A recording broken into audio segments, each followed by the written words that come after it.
Buenas tardes, amigos de Visión 360. Mi nombre es Jorge Soruco y nos encontramos con el director y productor Daniel Ramírez, el autor del documental Eucaliptus, Tú la Casa, que se estrenó este jueves 16 de octubre en La Paz y que va a proyectarse en otras ciudades. Don Daniel, cuéntenos de cómo surge la idea de este proyecto, cuándo surge este proyecto. Bien, muchas gracias, Jorge. También la gentileza de 360. Bueno, este documental surge a partir de una preocupación. Es decir, Eucaliptus es el pueblo de mis padres. Pero este último periodo había una familia en el cementerio que quería sobreponer un nicho para apropiarse de otro nicho, y ese otro nicho era evidentemente la familia Martinique. Ahí sale el conflicto. Entonces ahí decido, bueno, yo me dedico a la producción audiovisual, a un poco remover la historia a partir de las personas adultas mayores. Es un documental de personas adultas mayores, con personas adultas mayores. Entonces, y ahí se va hilvanando la historia. ¿Cuándo? ¿Quiénes? En ese sentido, el eje son las personas adultas mayores, pero ¿esta familia Martinique o las personas adultas mayores de Eucaliptus en general? Las personas adultas mayores de Eucaliptus, que un poco recuperamos la oralidad y a partir de ellos entendemos la historia de este pueblo, en los que evidentemente en un periodo importante se cruza la familia Martinique, pero data prácticamente de un poco más atrás, ¿no? También los pueblos indígenas. Entonces, si bien Eucaliptus era una estación de tren, y tiene que ver con el tendido también del tren después del Tratado de 1904, entonces ahí crean la estación Eucaliptus, y esa estación Eucaliptus, a partir de 1903 hasta 1913, cuando se la reconoce, termina ya siendo reconocido como un cantón. Bueno, ¿cuándo comenzó el proyecto? Este proyecto comenzó el año pasado, 2024, entre agosto y septiembre. Y logramos, en todo caso, logré concluirlo hasta julio de este año. Y haciendo toda la postproducción, ya eso tiene que ver con estudio. Lo terminamos hasta hace unas 2-3 semanas atrás. Bueno, ¿este es un documental en base a imágenes de archivo o solo entrevistas? ¿Cómo se trabajó el documental? Ya. Hay varios elementos ahí, ¿no? Entre fotografías de la época, sonidos también que se han recreado en alguna medida de los trenes, por ejemplo. También tienen que ver con los testimonios, los registros fotográficos que gran parte de los adultos mayores aún los tiene. Se ha digitalizado todo ello. Entonces, pero también lo novedoso también de esto tiene que ver con un poco, hemos recurrido a la inteligencia artificial. Había fotografías que realmente estaban muy deterioradas, que afortunadamente las hemos logrado recuperar, pero también tiene que ver con el tema de la musicalización que se ha utilizado la IA, ¿no? Entonces es como una mezcolanza de varias cosas o de varios tipos de herramientas que hacen del documental. ¿Cuántas personas trabajaron en el proyecto? Bueno, yo generalmente trabajo solo y con algunos asistentes, y en este caso tuve un asistente y después ya trabajé con algunos de los residentes que se imbuyeron mucho, les gustó el proyecto, y generalmente hago eso, ¿no?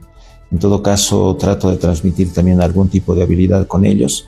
Entonces ellos, al margen de hacerme las conexiones con los adultos mayores, también me acompañaron en varias de las entrevistas. En ese sentido, en Bolivia es muy complicado hacer cine por los costos. ¿Es financiación propia, autofinanciada, ha contado con el apoyo de alguna institución? Esto es un esfuerzo propio.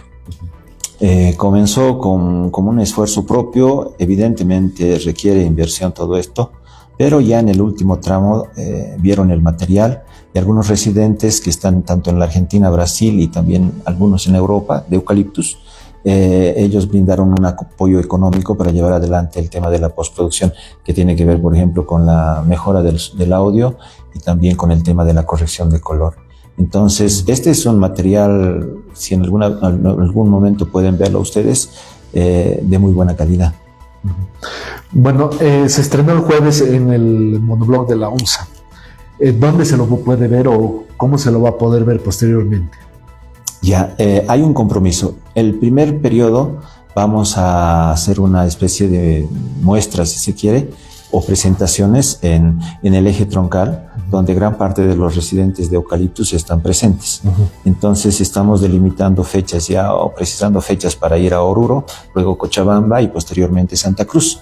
Hay un compromiso de llevar el documental a Argentina, allá con la comunidad, y posteriormente, después también enviarlo a algunos festivales para ver cuál es la recepción, por ejemplo, en los festivales, donde también hay un nivel de interés con relación a este tipo de documentales que tiene que ver con adultos mayores y también cuestiones históricas. Y en la última etapa hay un compromiso ya de devolverles el audiovisual, ¿no? Entonces se hará una copia masiva y se va a distribuir a los residentes y tal vez también a algunas unidades educativas. ¿Tienen ya fechas o todavía no? ¿Cómo la gente de Oruro, Cochabamba, Santa Cruz y Argentina pueden estar atentos para ver las proyecciones? Habrá un proceso de promoción, pero el tema es acá que se los deja organizarse a las comunidades en todo caso. Entonces ya están ellos noticiados, pero en el proceso mismo ellos tienen que definir fechas para que en alguna medida podamos articular estos 3 momentos que le acabo de mencionar. Las comunidades de los habitantes de Eucaliptus que están en las otras ciudades, ¿cómo pueden contactarse con usted para coordinar mejor? Ahí pueden ir a mi cuenta de internet, de Facebook, pueden buscarme como Daniel Ramírez, pero también pueden acceder directamente por el celular, ¿no? 795-422-66. Pero también hay un grupo permanente que tenemos ya como comunidad. Hay algunos vecinos que están un poco muy interesados en el desarrollo del pueblo, entonces hay grupos de WhatsApp que ahí constantemente nos comunicamos. Además de ser una estación del tren, ¿qué es lo que le dio fuerza a Eucaliptus? ¿Qué hizo que se convierta en un punto clave de la historia del país? Creo que eso tiene que ver con los polos de desarrollo que en alguna medida el gobierno de la década del 70-80 ha proyectado, ¿no? Entonces, por ejemplo, el tendido de la línea férrea ha logrado articular la exportación o la explotación de la materia prima, que en todo caso son los minerales. Y en torno a los minerales, pues se han asentado, y Eucaliptus no es una excepción. Entonces, en Eucaliptus usted, si bien podía ver comunidades indígenas circundantes, también podía haber gente que había migrado de España, de México, había gente de Brasil, incluso japoneses, y esto último que le decía, también croatas, ¿no? Háblenos de la familia Martinique, que parece un pilar de la comunidad. La familia Martinique es toda una historia. Algún rato me detendré a hacer un otro audiovisual solo de esta familia. Es una familia que hay una hipótesis de que se noticiaron de este tendido del tren. Entonces ellos se asientan en 1903-1904 y ahí tienen toda su descendencia, que son como 3-4 hijos. Todos fallecen, también padre y madre están enterrados en Eucaliptus, pero lo interesante es que esta familia tenía concesiones mineras en Inquisibi. Entonces habían minas allá, explotaban los minerales y posteriormente los traían hasta Eucaliptus, y de Eucaliptus lo exportaban a ultramar. El otro dato interesante era como que su casa o su propiedad era como el primer manzano de Eucaliptus. Ahí podía usted ver que ellos producían pan, producían vino, había un centro meteorológico, le hacían el servicio meteorológico en ese entonces al Estado, según cuentan. Hay un libro del nieto, de donde he logrado acceder a alguna información de primera mano. Entonces, Bogno Martinique es el nombre del nieto, que lamentablemente falleció a comienzos del mes de marzo de este 2025. Él estaba en los Estados Unidos. Pero ese libro se lo puede encontrar. También el título es Eucaliptus y está en disposición en Amazon. Entonces, esta familia es un poco la que nuclea el tema de la economía en esa región. Y a partir de esta iniciativa y de esta infinidad de cosas, que tenía también tiendas para hacer el comercio y surtir de algunos utensilios a la minería y también al pueblo, es que se desarrolla lo otro, que es el tema del comercio. Entonces, Eucaliptus, más allá de ser una comunidad agrícola, es una comunidad comerciante. Entonces se había articulado, en ese entonces tampoco Patacamaya o Caracollo estaban desarrollados como ahora. Y lo que ahora les preocupa, por ejemplo, es que Caracollo o Patacamaya se ha desarrollado muchísimo y Eucaliptus ha quedado completamente postergado. Entonces lo que la gente no se explica, hoy en día, por ejemplo, tiene gas a domicilio, tiene alcantarillado, sus calles están un poco enlosetadas, pero lo que no tiene es mejor flujo económico y tampoco pueden frenar el tema de la migración. Y la mayor parte de los jóvenes está migrando porque tampoco tienen acceso, digamos, en el mismo lugar a estudios superiores. Son esos los debates actuales. El problema del abastecimiento de agua es central. Hay un problema también. Eucaliptus está a las proximidades del río Desaguadero. Y el otro problema es que hay una contaminación muy fuerte. Antes ahí operaba una minera que en el sector de La Joya, que según ellos esto ha afectado porque a cielo abierto explotaban el oro. Entonces ha bajado el tema de la producción de peces en el río. Entonces la pesca se ha disminuido. Para lo peor es que los peces son más pequeños que hace 20 años atrás. Actualmente, ¿cuál es la principal actividad económica de Eucaliptus? Actualmente Eucaliptus se está dedicando al comercio. Inclusive el tema de la panadería en la década de los 60, 50, según dan cuenta ellos, por lo menos los panaderos eran alrededor de más de 150 panaderías, pero estas panaderías no abastecían solamente al pueblo, sino a toda la región, y también llevaban pan a las minas en estos turriles que llaman ellos, unos turriles grandes, transportaban, pero actualmente se ha reducido ya, ¿no? Y en este último ingreso, con este problema que tenemos, inclusive ya estaban llevando pan desde las ciudades, tanto de Oruro o de La Paz. Entonces se ha ahondado el problema en Eucaliptus y esas son las preocupaciones más latentes. ¿Eucaliptus se encuentra en qué región de Oruro? Eucaliptus es la capital de la provincia Tomás Barrón y tiene como 3 o 4 pueblos bajo su jurisdicción. Entonces, y Eucaliptus, bajo el último censo, tiene como 5.200 habitantes. Esa es la población, ¿no? Y lo preocupante de Eucaliptus ahora, por ejemplo, es el tema de la educación, ¿no? Este año, por ejemplo, van a salir como 60, 65 bachilleres. Al año solo 35. Entonces, esos datos son un poco los que alarman y la gente está preocupada o tratando de organizarse para ver cómo van a poder nuclear, digamos, otra forma de ingresos en ese lugar.